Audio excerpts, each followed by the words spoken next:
আসসালামু আলাইকুম, আমি সুইটি বলছি।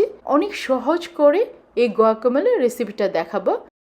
3টা ফ্রেশ অ্যাভোকাডো নিয়েছি। অ্যাভোকাডো কাটার একটা সিস্টেম আছে, এভাবে মাঝখান থেকে কেটে নিতে হয়। তারপরে এই যে মাঝখানের বিচিটা, এই ছুরিটা দিয়ে এভাবে চাপ দিয়ে দিলে উঠে যায়। পরে এই যে চামচ দিয়ে ইজিভাবে উঠানো যায়।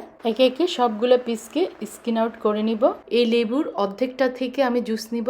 আপনারা 1 চা চামচ যে কোনো লেবুর জুস নিতে পারেন। লবণ স্বাদ মতন, গোলমরিচের পাউডার 1/2 চা চামচ, 2 কোয়া রসুনকে ক্রাশ করে নিয়েছি।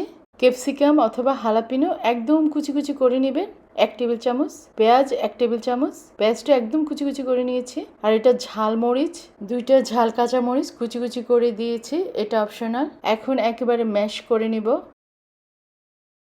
টমেটো এটাকে কুচি কুচি করে নিয়েছি 1 টেবিল চামচ। কুচি করা টমেটো ভালো করে মিশিয়ে নিব।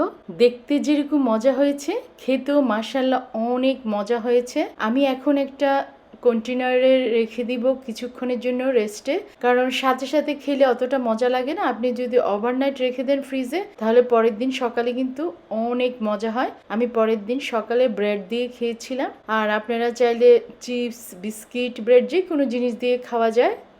আর একটা ডিম পোস্ট করে এভাবে উপরে দিয়ে দিয়েছে। এটা খেতে যে কি পরিমাণ মজা হয়। আল্লাহ আমাদের সবাইকে ভালো রাখুক, সুস্থ রাখুক। দেখা হবে নেক্সট ভিডিওতে ইনশাল্লাহ। একবার এভাবে খেয়ে দেখুন, তারপরে যতবার খাবেন ততবারই আমাকে ধন্যবাদ দিবেন।